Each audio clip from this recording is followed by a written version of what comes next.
2019 they asked questions from social reforms. 2021 they asked questions from social reforms.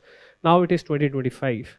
So I would urge the students to prepare social reforms as a topic. Well, obviously you have to prepare the Gandhian era, but I would, I'll not be surprised if they don't ask any question this year on Mahatma Gandhi's. Therefore, the military resource of India was not united, and that is because of lack of strong central power. You maintain the army as East India Company for that state which has signed subordinate alliance, but it will be paid for by subsidy by that particular state. Baki, what are the other factors? Well, this is how you can organize the other factors.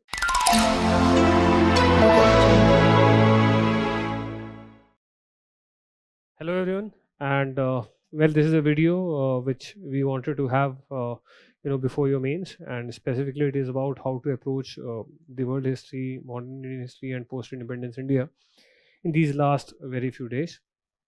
So if you look at the pattern, then these are the number of questions. The blue represents the questions which have been asked from MIH, right? The dark green represents the post-independence India, and the light green represents the world history. So accordingly, broadly, we see, if we look at the past 3 years, so 3 questions have come in the GS1 from these 3 subjects. At times they alternate. For example, in 2024 there was no question from PII. However, in 2023 there was, in 2024 there was no question from PII, and in 2023 there was no question again from PII. Here we'll check the data. In 2022 there was no question from world history, and in 2021 roughly 5 questions came. So therefore the number of questions range from 3 to 5. At least 3 questions you can expect, and you can definitely expect at least 1 question from modern Indian history, right? So therefore UPSC likes to surprise us with respect to post-independence India and world history. Example, in 2024 they had 2 questions, right? So we cannot neglect any of the subjects, right? Broadly, if you look at the themes, so in the modern history, themes are broadly centered around conquest by English East India Company, that is the wars which were fought by the company. Then the rule of the East India Company, that is during their rule, what was the impact on the common people, what were the land revenue systems like and their consequences, and then what was the impact on different sections like tribals, and what was the response of the tribals, right? And then issues related to nation like socio-economic impacts, social reforms, famines, right? And issues related to state and territory. Example, transfer of power has been a theme, partition has been a theme, and the related plans in the run-up to independence, right? And also constitutional developments. So we'll get into it. For example, if I look at the themes of EIC administration, so in 2022, 2 questions were asked. Everyone was surprised, right? That why there was so many famines during the British rule, right? That is combining the company rule as well as the British states rule. And second, why did the armies of the British East India Company, how they were so successful despite there being so many Indian states with their own armies, right? Similarly, with respect to revolts in 2023, how did the colonial rule affect the tribals? And 2019 there was a question on link of 1857 with pre-1857 revolts. So how I would like to begin with this, let's say how ideally we should structure a particular answer to a question, and I have picked up like kind of like 2 tough questions here. One is, for example, this, that why there was sudden spurt of famines in colonial India since mid 18th century. Give reasons. Question is straightforward, but what is a common mistake that a student can do? The answer is colonial India. So therefore the question is about colonial India, so therefore the student should not limit himself to just the rule of the British state after 1857, but include from 1757 or 1765 onwards, right? Then introduction, it can be like this, that British rule began with Great Bengal famine, right? 1770. So I mean, in 1765 they began ruling, or they got power to rule, and within 5 years they looted India so much that there was this Great Bengal famine where 1 crore Indians died, and ended with Bengal famine of 1943. So therefore this is how, by covering the whole colonial period from 1770 till 1943, that is from 1765 till 1947, you have kind of like given an introduction which tells the examiner that you agree with the question statement that yes, indeed there were famines throughout the British rule by mentioning the beginning point and by mentioning the ending point. Second, how to structure. So you should know that how to think about famine. So think about famine like this, that it is having a geographical factor and it is having a human factor. That is a bad harvest because of droughts or floods, plus human factor is also negative. Let's say lack of state support, because if there is bad harvest, then if the state wants to help, then it can help, it can prevent famine. Or if people are very very well off in that particular region, then fine, food can be imported from outside and they will have capability to pay, right? So therefore, when there is poverty and when there is a apathetic state, and then when we have a bad harvest, it is then that the famine happens, right? So therefore, this is like the broad structure of the mind. So we need to identify that fine, bad harvest, it can be at any point of time, but we need to see that how the British rule resulted in huge amount of mass poverty, and second, how the British rule, how the British state was not at all interested in helping the people, right? So therefore, for example, if you think about this poverty concept, then you can highlight that plunder or loot of Indian treasury and over extraction of land revenue. For example, you can begin with that what were the reasons of the Great Bengal famine of 1770, that broadly there was this Plassey plunder, right, from 1757 to 65, whereby a huge amount of money was looted from the Bengal treasury. And then from 1765 Treaty of Allahabad onwards, when the British got Diwani of Bengal, Odisha, Bihar, they ensured that the land revenue demand is extremely high, therefore leading to mass poverty among the people. And therefore now when bad harvest struck around 1768, 69, 70, massive deaths took place. Then second example you can mention that how the British policies, they ensured that even the Indian rulers, they are not able to help their own population. Example, the Treaty of Allahabad 1765, a mini subordinate alliance was there and subsidy had to be paid for the AIC army station. The subsidy amount was so high that it did not leave anything for the Nawab to actually help the people. In fact, Nawab was forced to apply very high land revenue, right? Then you can come towards the regions which are directly ruled by the Britishers, that is East India Company and later the British state.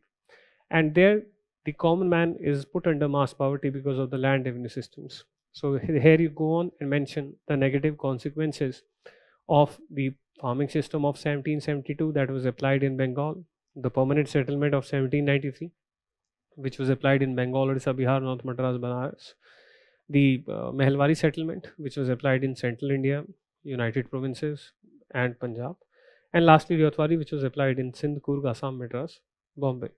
And there you mentioned the negative consequences of these systems, right? So I'm not going to get into that, but this is like a common topic, usually everyone knows.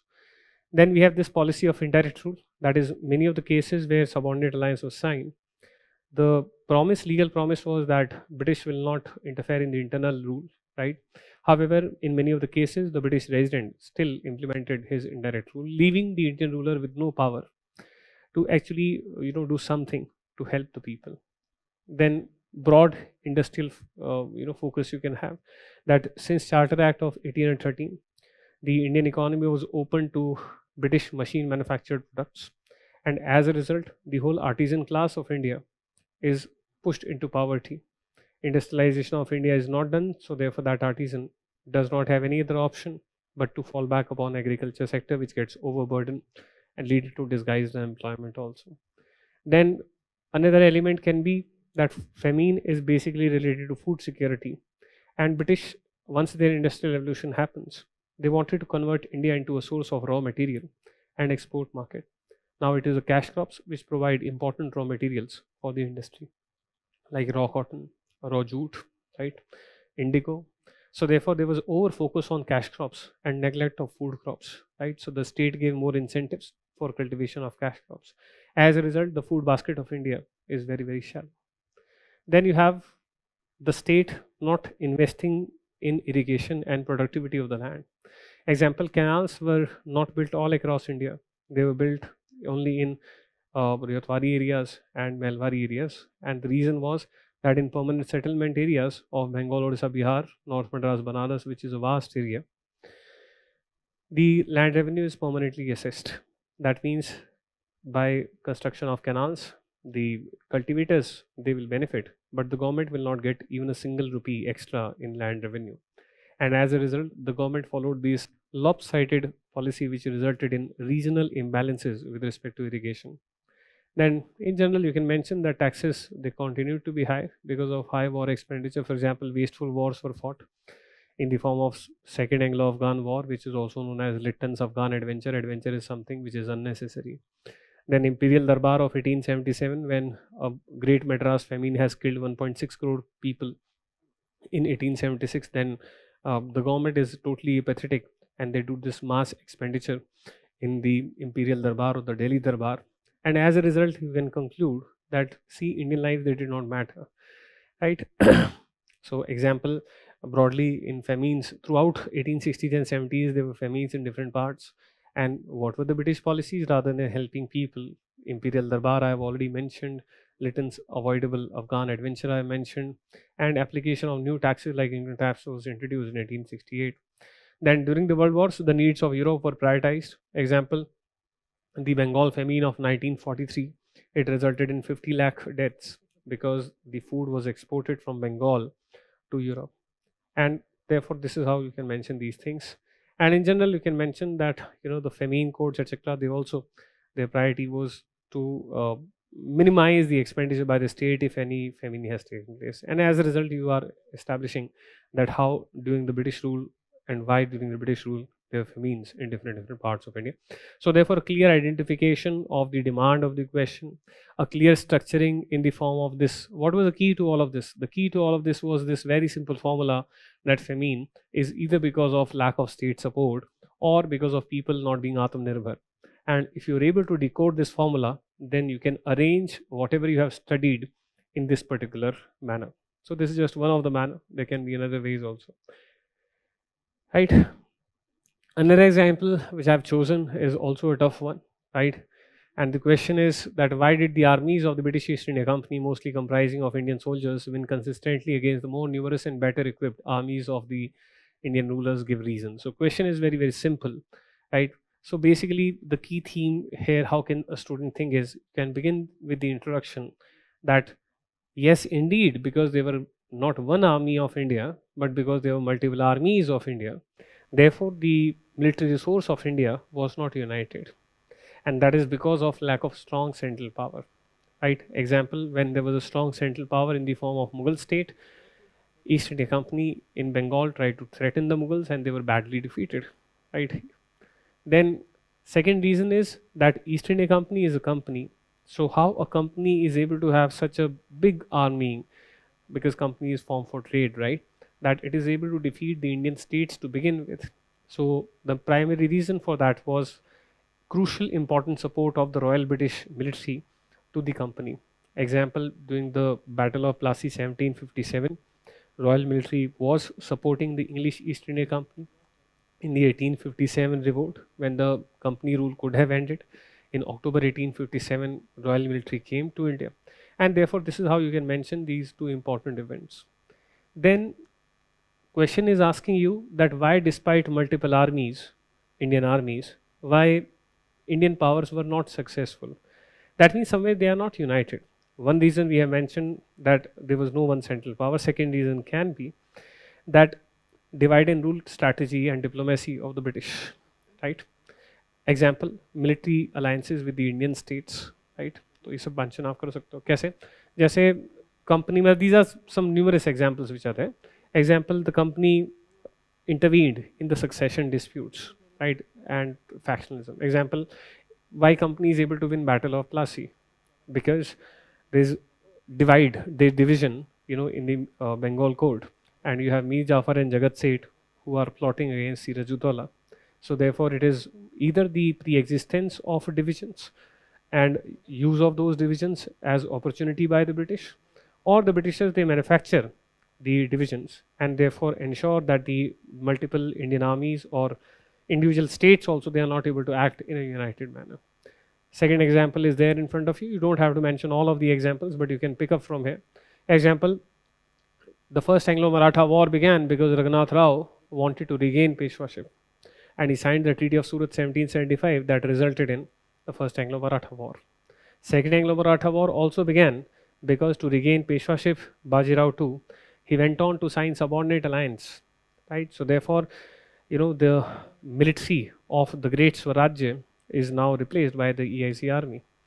Similarly, it was because of succession dispute that Gaikwad of Baroda in 1802 also signed subordinate alliance. And it was law and order problem in Travancore, because of which in 1805 Travancore signed subordinate alliance, right? And therefore, whenever you are signing subordinate alliance, you are getting an army which is free of cost army, because you maintain the army as East India Company for that state which has signed subordinate alliance, but it will be paid for by subsidy by that particular state. So therefore, a company is able to have either support from the British state, that is Royal Military, or the company is able to make use of opportunities created by divisions, which ends up giving it free of cost army. Example, the subordinate alliance. Then also divide and rule tactic of signing military alliances with the Indian power. So if East India Company is in military alliance with an Indian power, then while defeating another Indian power, the Indian power with whom you have alliance, it will not come to your help, right? So you can mention examples of military alliances. Example with Awadh after Battle of Buxar, with Hyderabad, right? Subordinate alliance is also military alliance, right? And similarly, Mysore was defeated with the help of Hyderabad and Marathas.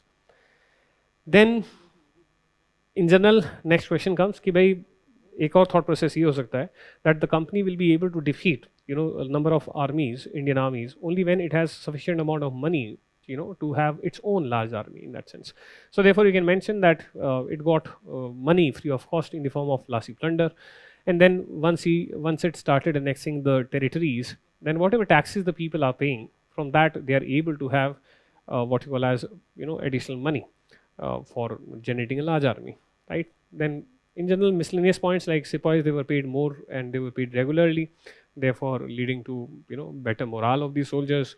Then obviously British military is modern, organized, it is having better command structure and better technology. Example, railways were there from 1853 onward, telegraph network was there from 1850s onwards, which allowed it to repress the 1857 revolt. Then there were certain tactical mistakes on our side.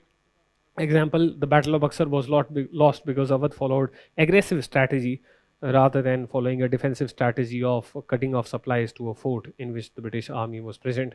Then you can mention certain technological things like grape shot, it's like a shotgun, right? Brown bess musket rifle, which has a knife in front of the rifle, so that in close range the gun gets converted into a sword, right? File firing, that is file formation where soldiers, they'll be standing and they'll be continuously firing at particular distance and angle, leading to better accuracy, right? Bayonets on rifle, which I've already mentioned in the case of brown bess musket rifle. So therefore these are the examples, two examples I wanted to take, that how you can think about these questions, how to structure it, right, in a very, very common, you should have clear, this thing in your mind, that how to go about.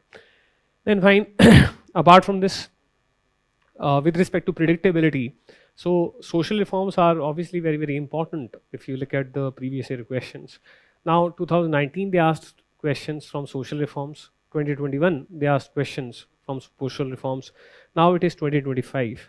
So I would urge the students to prepare social reforms as a topic, because it is an important theme, has not been asked since some years now, therefore chances increase. Similarly, moderates and extremists, they were asked about in 2020, 2021.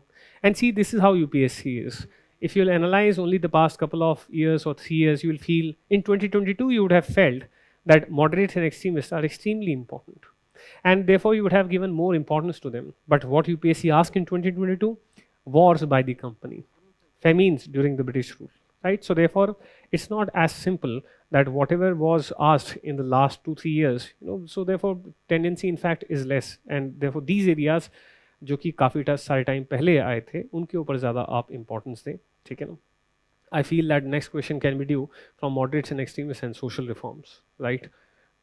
Then if you look at the Gandhian era, so 2023 a question has been asked, 2024 a question has been asked, and then in prelims also they had this non-cooperation focus. Well, obviously you have to prepare the Gandhian era, but I would, I'll not be surprised if they don't ask any question this year on Mahatma Gandhi's things, right? So that is how it is. Khair, if I take one example here, I have taken 2 examples from modern Indian history. So fine, let's just skip it, right? But yes, we have a sample here. Then if we go towards world history and post-independence India, so themes, post-independence India has been dominated by state reorganization, and trust me, but so many questions have been asked on state reorganization that I was not surprised that no question was asked from PII this time. And even next year, I think they should focus on the wars, because Operation Sindoor has taken place. No question has been asked on India-China relations, in India-Pakistan wars. Like I'm talking here about the border disputes with our neighbors, right?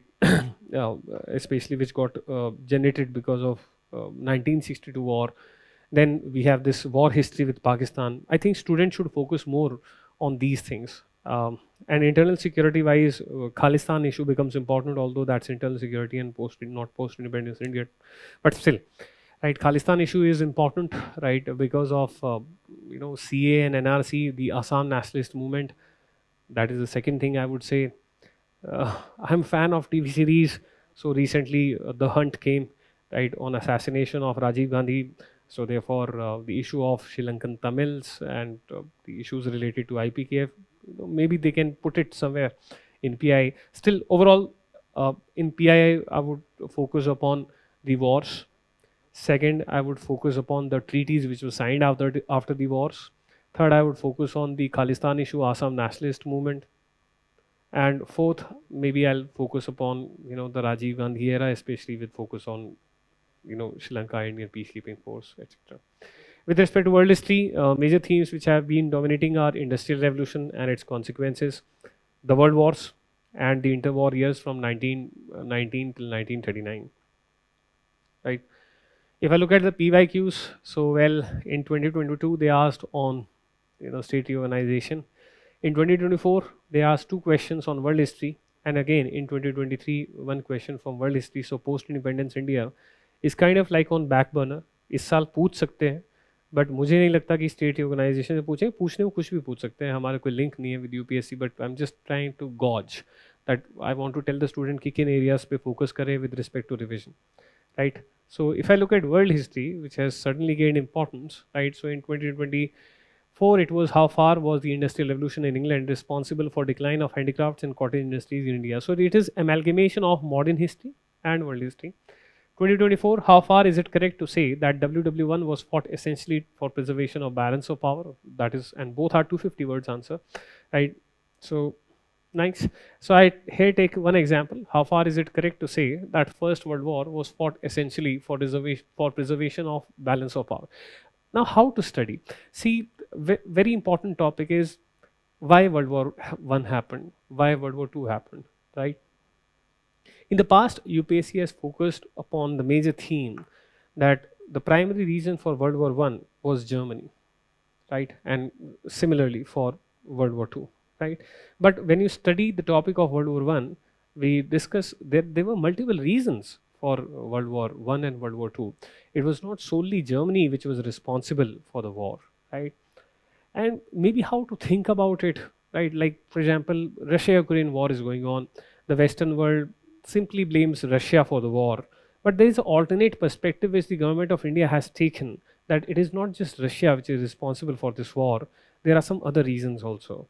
And well, world history is a subject from which we can learn about these things. So maybe this time that is the reason because of which UPSC wanted to know that have the students taken that alternate perspective, right? So therefore balance of power is maintained by the superpower, and Britain was superpower at that point of time. So therefore, how to begin with this question? So why to maintain balance of power, and what is balance of power? That can be the introduction, right? That is, balance of power implies that superior power ensure that no other power is strong enough to challenge it, and target region is ensured that target region where you are maintaining your balance of power, in this case Europe, is summation of divided and equal powers, so that rise of one power is checked by other powers. That is divide and rule, right? Now the thought process behind this question in the examination room should have been like this, that if it was fought for balance of power, then blame is on Britain, and if it was fought for other reasons, then the blame is on other factors and Germany. तो question आपसे पूछा है कि भी how far essentially, मतलब major reason was balance of power, क्या ऐसा था क्या? ठीक है ना. So issue it is of weightage, that how much weightage you give, that it was for balance of power, how much weightage you give that it was for other reasons, right? Answer क्या है? Obviously there is less blame on Germany and more on other factors, right? Less blame on Britain and more on other factors. And what is the proof? In general, you can use that in the answer also, that during the Second Balkan War, British remained inactive, right? Britain and France did not attend a conference which was called by Russia after Bosnian crisis in 1988. Books, they say that the reason was that they did not want any escalation. Why? They wanted to avoid war, right? So that is why the reason cannot be. What is the core of the question? Reasons for the World War One, right? Balance of power and other factors, right? So balance of power, then you talk about it, that what was balance of power and how this thing was done. So goal was to contain the rise of Germany, right? Then you start talking about proofs that, well, Germany felt encircled because in 1894 there was this military alliance between France and Russia. In 1904, Britain and France, they signed Entente Cordiale, which resulted in Treaty of Friendship between the two. 1907, Britain-Russia agreement, they resolved their colonial disputes. And as a result, Germany felt encircled, that on my right hand side there is Russia, on my northwest there is Britain, and on my southwest there is France, right? Right. Plus the way France was behaving from 1900 to 1904 with respect to Morocco. For example, France agreed that, okay, Italy, Libya, you can take, but on the issue of Morocco, you support me. Spain, let's divide Morocco into French and Spanish Morocco. Britain, fine, we have dispute with respect to Egypt and Sudan. I agree that they are yours, but you support me on Morocco, right? And Morocco was strategically important because it is gateway to Mediterranean Sea.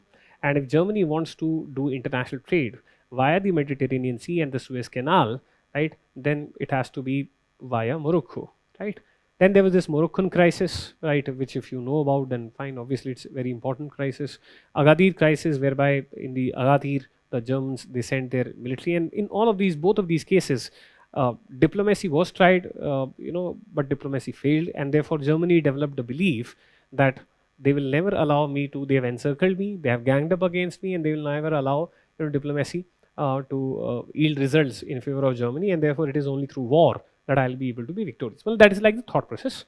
Baki, what are the other factors? Well, this is how you can organize the other factors. Germany is responsible. Serbia wanted a Yugoslavia, that is responsible. Russia was anxious with respect to Straits of Dardanelles. Japan, uska na lena ek na lena do, right? But still it had ambitions of being a big Eastern power, so it also jumped in and therefore converting into truly a world war. And core reason was both sides, they wanted colonies so that they have raw materials and export market for their industrialization, right? So therefore this is how you can structure it, right, in the in the exam hall answer. Obviously examination hall mein aap itna sab nahi likh paoge, but if you have grasped, then well, this kind of structure, right, aap pehle banaye, this kind of structure you make, and then you convert this structure into proper paragraphs, right? So therefore, and ultimately you conclude that obviously yahi se pata chal jata, number of points se pata chal jata, there are so many other reasons which are responsible for the World War One, and therefore balance of power was not the primary reason but only a contributory factor, right? So therefore this is how it is. Baki, apart from that certain question that why is MIH or world history or PI important? Well, high yielding areas, in the sense 3 questions they come, or 3 to 5 questions they come. And well, when it comes to ranks, so therefore each and every question matters, right? Everyone prepares economics, everyone prepares polity, right? These questions, they can be the decisive edge giver for you in your final result. Then what are the common mistakes which are there? Common mistakes with respect to world history and modern history is that students are not able to structure answers like this, right? So I would always recommend that in the examination hall, try to like make a flow chart, clearly identifying the demand of the question, clearly identifying the sections of the question. Try to come up with the rough flow chart, give that 2 minutes or so, and then looking at that flow chart, you start writing, and trust me, the answer will start coming out, right? Because consciously, subconsciously, you have done some brainstorming when you made that particular flow chart, right? High frequency areas I have discussed, right? So therefore, this year I expect moderates extremists, maybe, who knows, social reforms, maybe, who knows, right? With respect to post-independence India, I already highlighted. With respect to world history, well, we recently Putin and Trump have met. And there is a big untapped area of Cold War. I would really request the students to at least devote a couple of days to study why Cold War happened, why it was cold, why did not it turn into a hot war, when it could have turned into hot war, that is Cuban Missile Crisis, where the world came on the brink of nuclear war, why US won the Cold War, why Russia lost the Cold War, why communist one-party system survived in China but did not in USSR and Eastern Europe. These 5-6 questions from Cold War, you please prepare an answer to, because I feel that it's a big untapped area, and UPSC will surprise everyone, right? Maybe this year, maybe next year, who knows? Because technically, legally, it is part of syllabus, right? So that is how it is, right? So yeah, please stay calm and composed, right? Try to focus on strong areas, these high profile areas, right? With respect to modern history, I would say before the exam, it will be nice if you give a full novel like reading of your content, because one thing you would have noticed that in mains they ask questions which are relatively broad themed questions, okay, and therefore factual data is only supporting data, and until unless you will not have a grip on the thought process of the whole question, you will not be able to answer. So anyways, not elongating it further, all the best, God bless you, take care.